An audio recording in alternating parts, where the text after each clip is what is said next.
President and CEO of AIM Employers Association, and welcome to This Week at Work.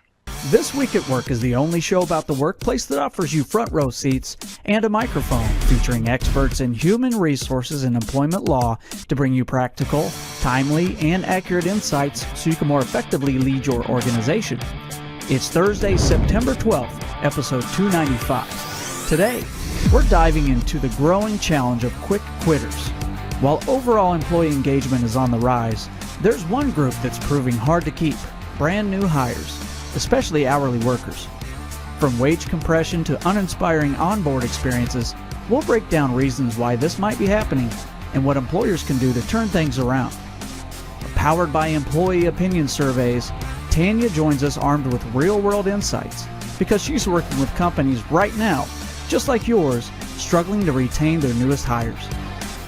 All this and more on This Week at Work.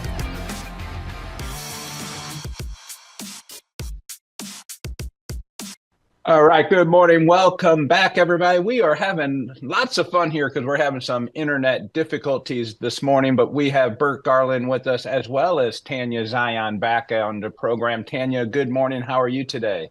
Good morning. I'm glad to be here, Phil. Thanks.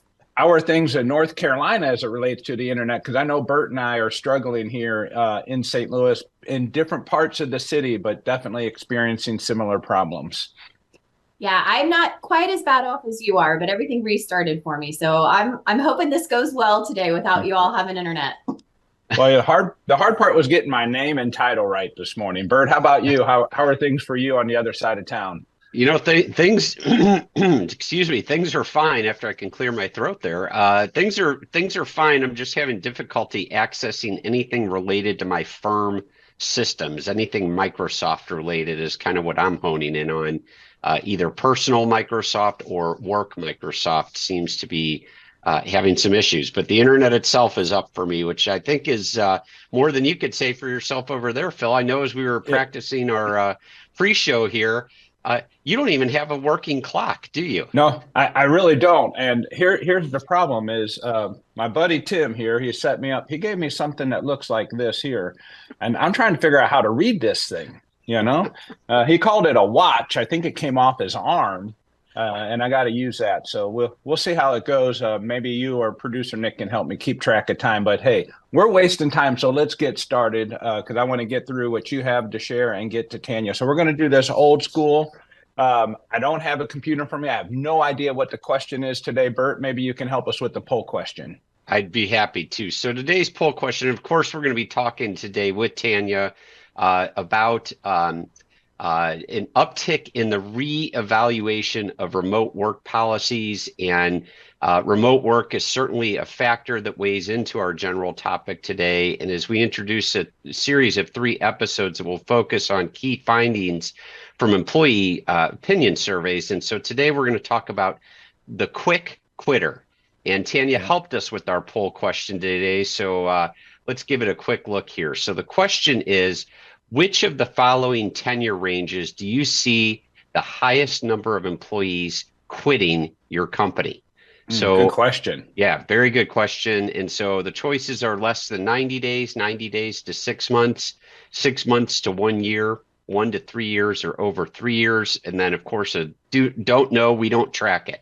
So please share your thoughts in the comments, and you can easily ask maybe you can or you can't easily ask your questions right in the same place, depending on your internet or computer issues this morning. But try to ask your questions in the same place where you participate in the poll. Now, did you, Tanya, or producer Nick know that tomorrow morning I'm presenting on retention at the St. Louis SHRM chapter meeting, if I can say that right this morning? They always have a big audience, and tomorrow's presentation is on retention, and I talk a little bit about the quick quitter. So this is perfect timing. I was aware you're speaking there, Phil. You and I were together early this week at a great program at AIM. And I know that you're speaking at this program, and my guess is that you're going to have a particular chart that you're going to share with people during that program. Oh, I've enhanced the chart, Bert. You know, Oh I my like my God. charts. Yeah. And I'm introducing something brand new that I've never introduced before. Even Miss Tanya Zion is not aware of it, but I'm going to share it with her after the program. But the big release comes tomorrow in the presentation. All right. Well, Yeah. but we will all be waiting to hear what it was. I, say, Perfect. Maybe I we'll want have a I want an early preview, Phil, because I didn't know you were speaking. So this really must be a timely topic for all of our members too, because it. it's what I'm hearing out on the streets. It is. All right. Well, let's get going. Bert, are you ready for Lawyer on the Clock? I'm ready, Phil. All right. Nick, pull that lever, buddy. All right, it's time to look into what's trending in employment law. Lawyer, you're on the clock.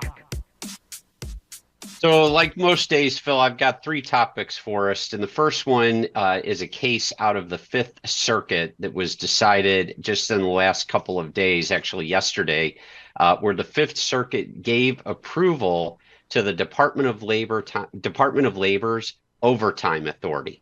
So the Fifth Circuit Court of Appeals upheld the Department of Labor's ability to consider a worker's salary level when determining whether they should be exempt from federal overtime pay requirements, which was really a win for the Biden administration. And this ruling from yesterday actually involved a Trump era overtime regulation. Remember, under the Trump administration in 2019, the Department of Labor increased the salary threshold for determining whether workers are exempt or not up to $35,568. We all know that earlier this year, the Department of Labor, July 1, increased the salary threshold for exempt positions up to $43,880. And they did that, the Biden Labor Department did that using essentially the same mechanism that the Trump administration used in 2019 to increase the salary threshold. So I don't think it comes as a surprise to anybody that that first bump of the Biden administration actually went into effect in a court of appeals. It said that that is valid. Now, what's interesting is that the salary basis or salary threshold is supposed to go up again on January 1, 2025, under the Department of Labor's new rules to $58,656. Now, I believe, I have not looked, but my understanding is that the mechanism that the Department of Labor used for that second bump looks a lot more like what got rejected by the Fifth Circuit many years ago under the Obama administration. So I still think that there's a 50-50 chance that this next bump does not actually go into effect, but we all need to keep our eyes on it because July 1, 2025 is quickly, or January 1, 2025 is quickly approaching. So, Bert, I'm not sure what direction your firm is providing. I know as we are getting questions about that, we are advising everyone to prepare as if this is going to go into effect, recognizing it may very well get challenged and delayed, but prepare as if it is so that you can implement in the final hour if need be. Yeah, that's exactly what we're advising clients as well. And I mean, if you just think about it, Phil, it's it really does impact people in the restaurant and retail industry, in particular managers in those businesses that may not be making as much as $58,656 in a year. And so what this new threshold would do on January 1, it would make those folks eligible for overtime pay, or the companies will have to bump up those salaries to keep them exempt. Absolutely. All right. What else you got there, Mr. Lawyer on the Clock? All right. So I have a case, and while we're talking about the Department of Labor, the Fair Labor Standards Act, and I this case just stuck out to me because we haven't been as focused on these types of Department of Labor wage and hour cases the last few years. But this case that was filed 2 days ago in a Michigan federal court, it served as a good reminder for me, and I thought I would pass it on to our viewers. That we really do need to focus on compliance with Fair Labor Standards Act, especially minimum wage and overtime requirements for non-exempt workers. And in this case, a customer call service center worker, Shatina Williams, she worked for a customer service firm from October 2022 to July 2023, fielded calls for the loyalty programs associated with car manufacturers, Ford and Lincoln. And what she did was she said that in her lawsuit, which she brought as a proposed class and collective action, she brought this saying she was denied wages for computer boot up time, according to her lawsuit. And so what that means is basically what she's saying is that she's saying that her company and subjected her and those similarly situated for failing to compensate call center employees for their necessary boot up and call ready work. And so that just goes to remind all of our viewers out there, all of our listeners, that if the employee is doing things essential to performing work during the day and they're in your workplace, it's likely that that time is going to be compensable. We hear about in the manufacturing setting and in a lot of other industries about time spending donning and doffing the clothing that may be necessary to perform the work in a day. And this is very similar to that. If the person has to go through something and your computer systems, and this is a timely topic, Phil, with everything going on today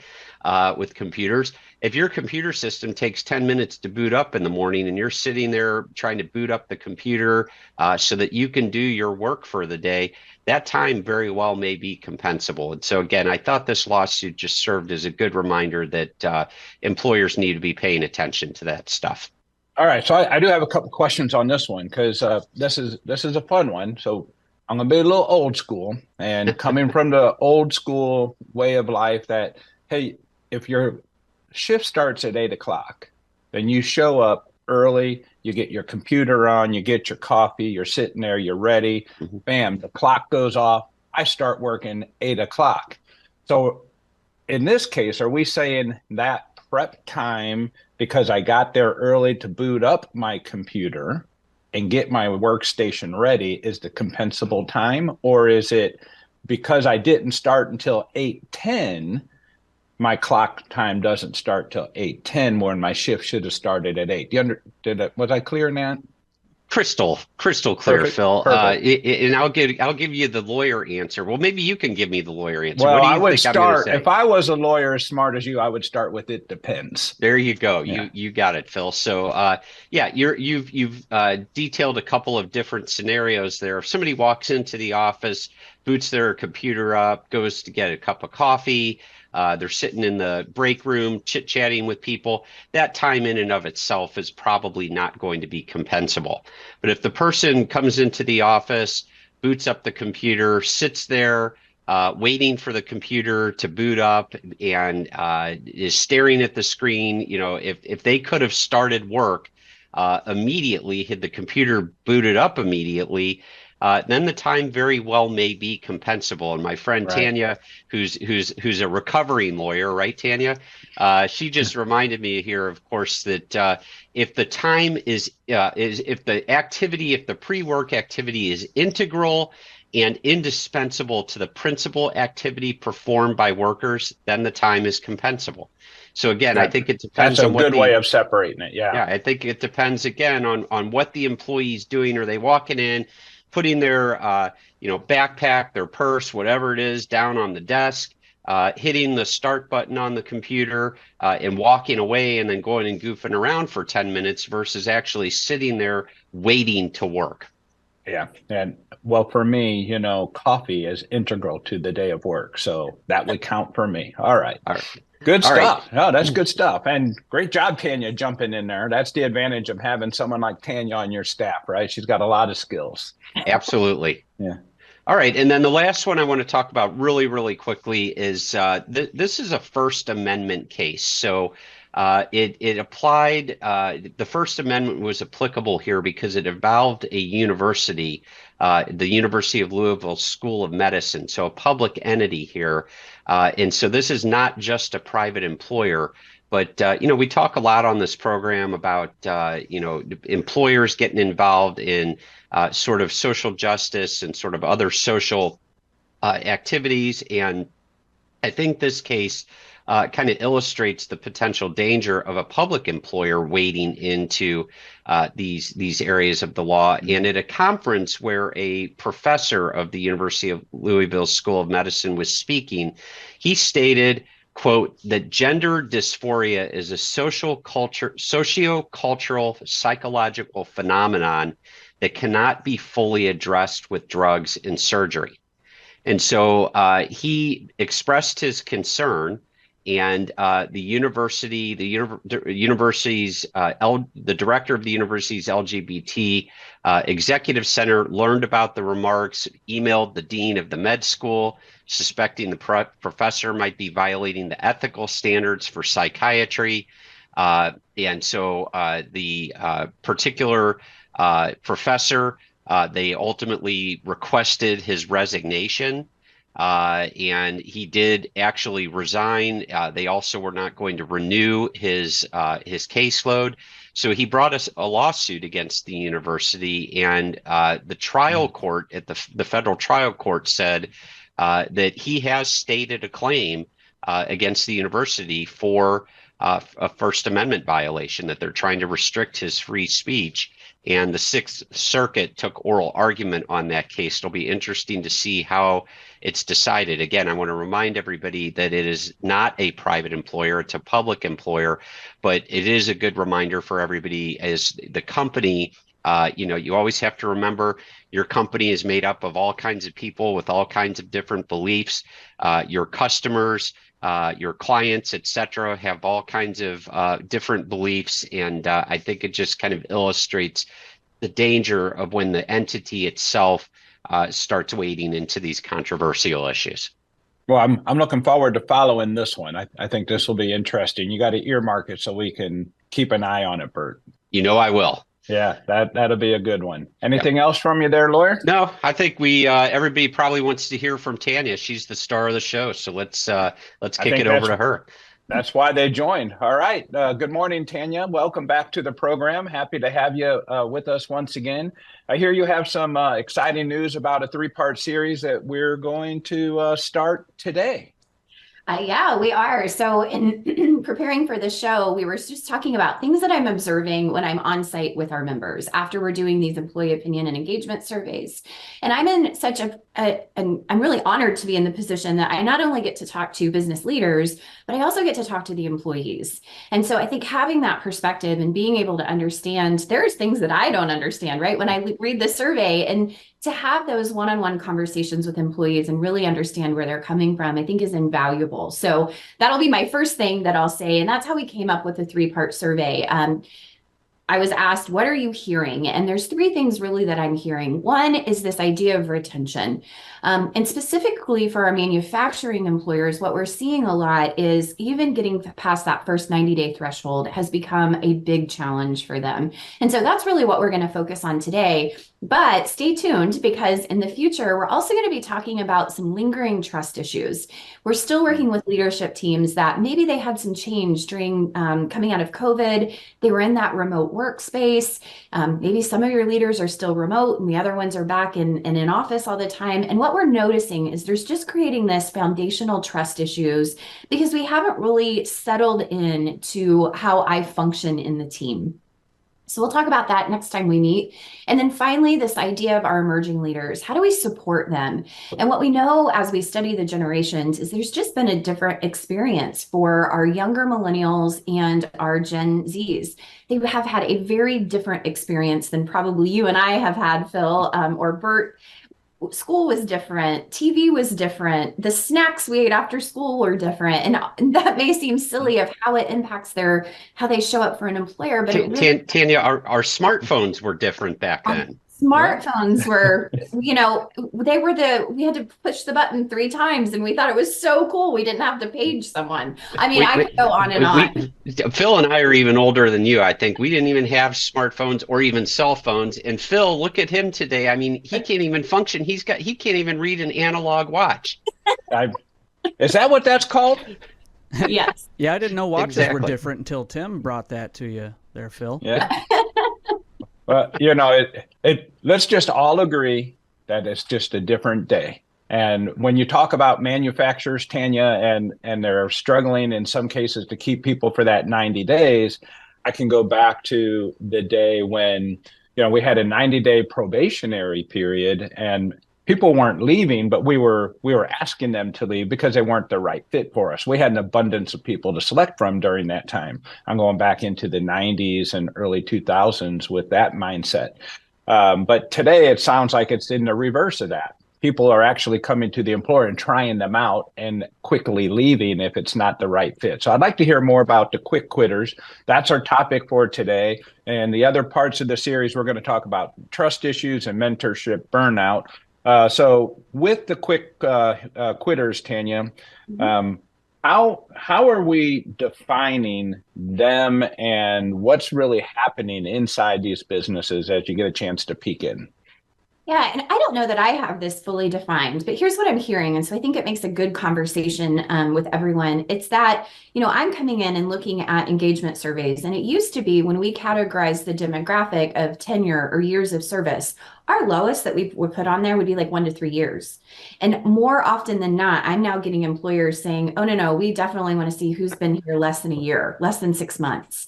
And so that was sort of that first flag that I had. And then as I was going on site and working with members, I would laughingly say, so are you seeing a big drop off after, the first 90 days, first 6 months? And what I'm getting back more often than not in manufacturing facilities is we can't even keep them through the training period.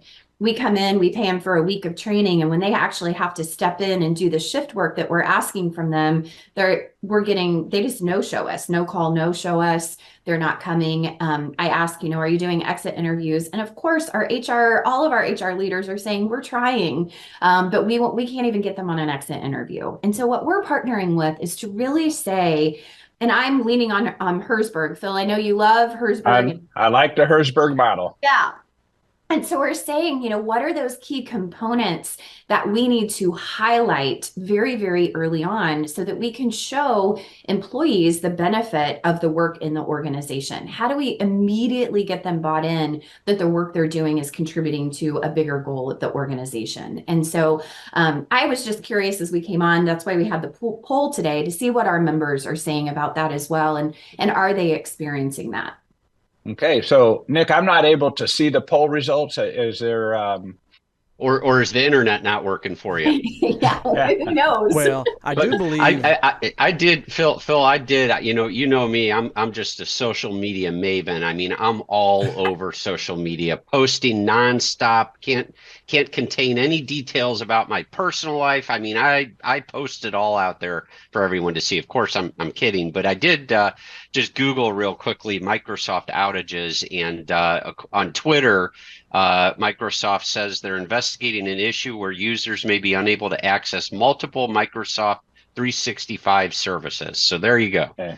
Hey, Bert, I don't really get a chance to correct you very often. Uh-oh. So when I do it carefully, but with a lot of pride. All right. Here we go. I'm ready. It's not Twitter. It's X. Thank you. You're right. Yep. It is X, X. formerly known as Twitter. Since we started talking about these poll results, they are just going crazy, back and forth. But right now, I think if you can look at that, kind of look at it sideways, 6 months to a year, that's where that kind of middle finger's coming right back at you. Well, yeah. and I see it jumping up there, Nick, that less than 90 days is in second place. So it looks like the majority of employees from our viewers here are quitting either fairly quickly, quick quitting, as Tanya would say, in less than 90 days. And then the largest group would be 6 months to a year. Yeah. So Tanya, is there something magical about the 90 days? Because I do hear that all the time. But in your work with AIM and leading engagement for us, is there something magical that this 90 days is the threshold? I don't know that it's magical, but I think when we are bringing on new people, we have a tendency to think 1 or 2 weeks is when we need to devote special attention to them.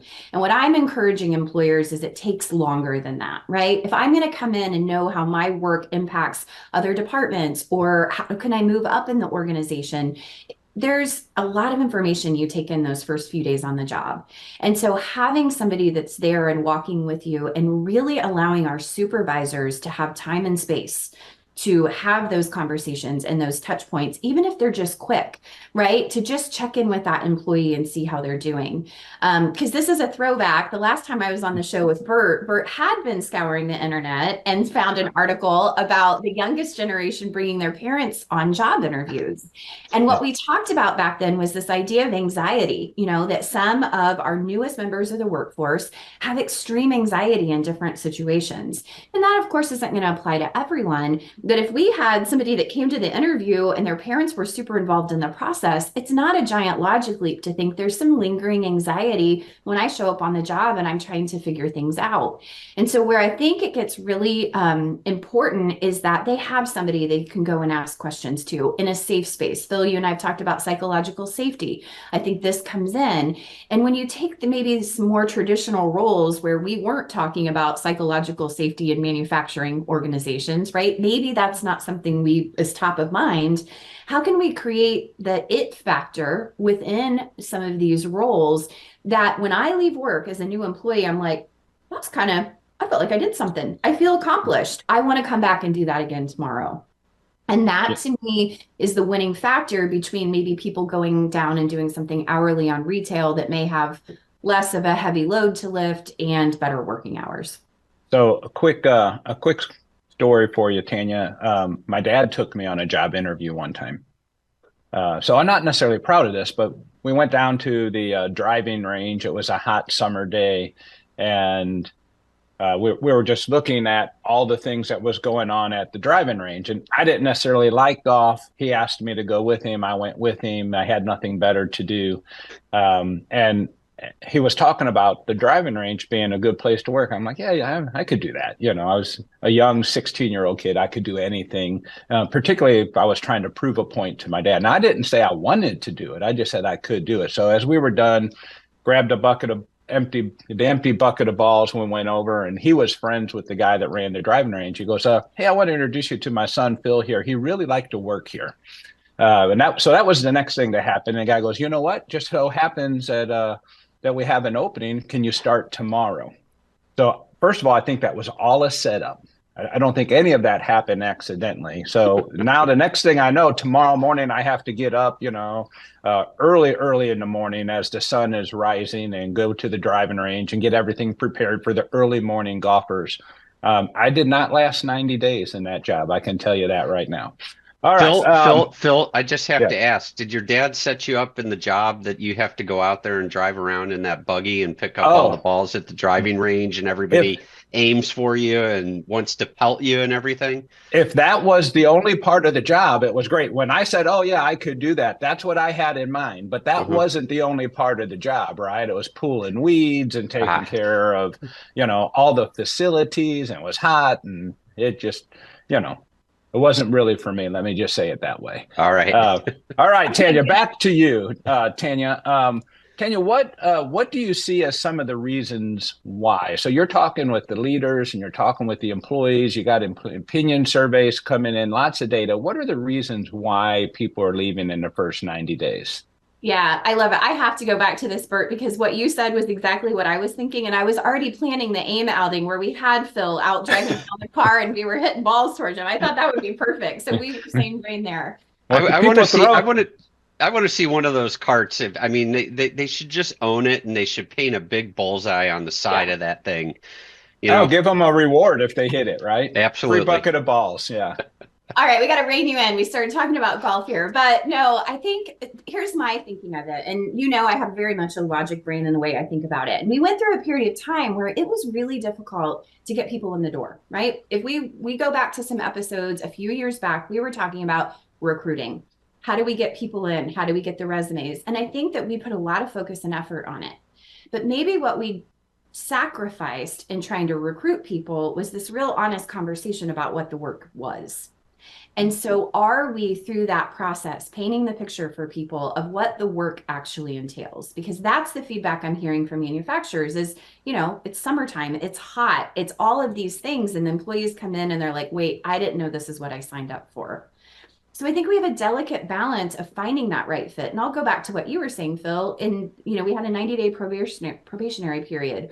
Or you didn't know you had to pull weeds. You thought you got to drive a cool golf cart, right? That's it. And disappointment is the differential between expectation and reality, right? So if I'm an employee and I'm coming in and I'm expecting something, and what is the actual reality? Well, I'm going to be disappointed and I'm going to go, never mind. I don't think this is what I want to do. And you and I have been talking about decreases in population, the way the workforce is shifting, all of those things. And so I think we have to look at employees being a supply chain input. And just like we're looking at any type of material that we would put into a product, we need to think about what is that flow of employees coming into our facility and how do we make sure they're a good fit? And people aren't as moldable, maybe as a moldable part that we put into things.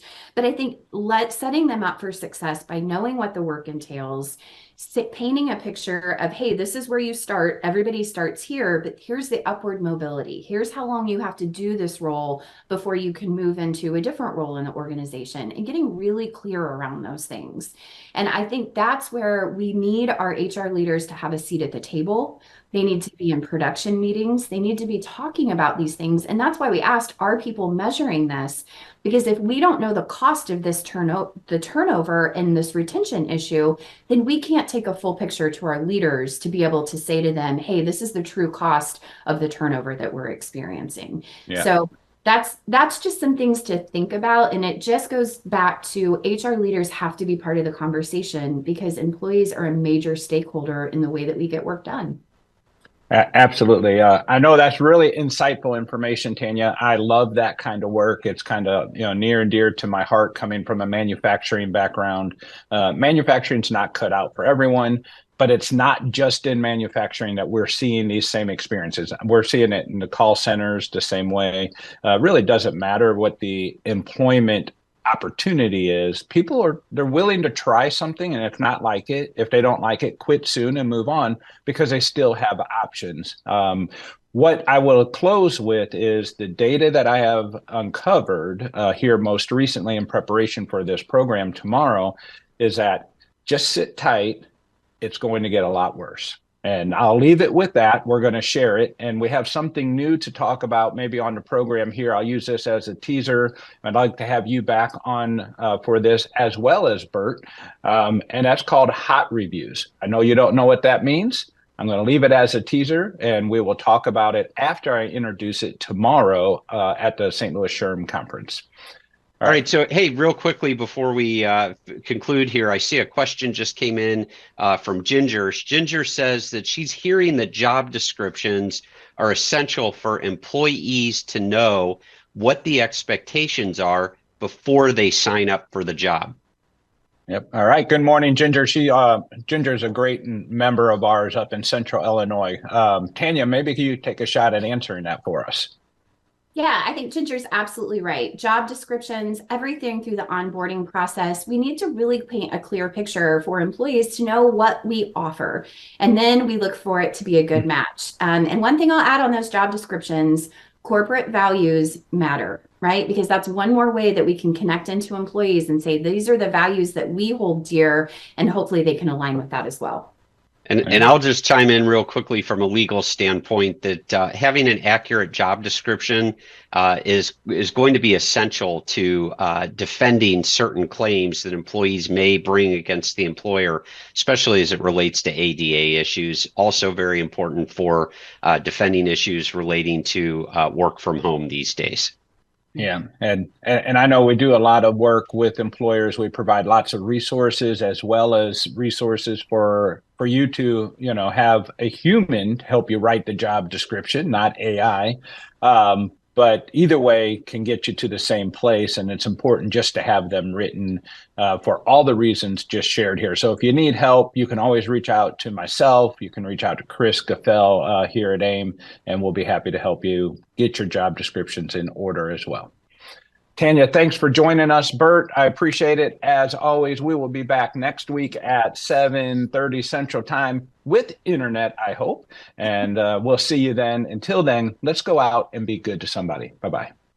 Thank you once again for tuning in to This Week at Work. If you enjoy the show, please share it with your colleagues. Forward our invites. Share the link, aimea.org/This Week at Work, or follow or subscribe wherever you get your news and entertainment. LinkedIn, YouTube, Spotify, Apple Podcasts, we're everywhere you are. Don't forget you can be part of the show. Send your questions and comments anytime to info@thisweek.work. We'll see you next week, 7:30 a.m. Central Time, when we discuss what's happening this week at work.